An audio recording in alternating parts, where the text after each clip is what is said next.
Sinimulan na ng Philippine National Police ang proseso ng DNA analysis upang tukuyin ang mga bangkay na narecover mula sa lumubog na MV Tricia Kirsten 3 sa Basilan.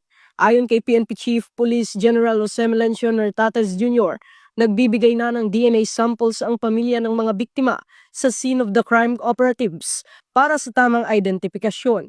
Nakikipag-ugnayan ang PNP sa Philippine Coast Guard at iba pang ahensya upang masiguro ang maayos na koleksyon, paghawak at pagsusuri ng DNA.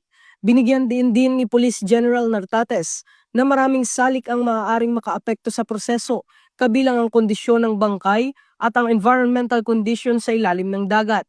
Ngunit handa at may kakayahan ang SOCO sa professional na forensic analysis.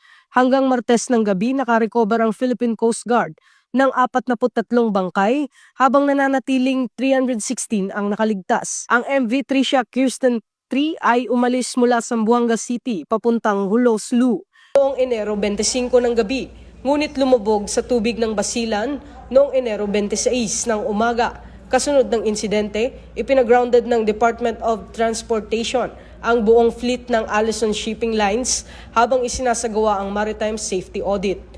Ito ang bagong PNP para sa bagong Pilipinas. Serbisyong mabilis, tapat at nararamdaman.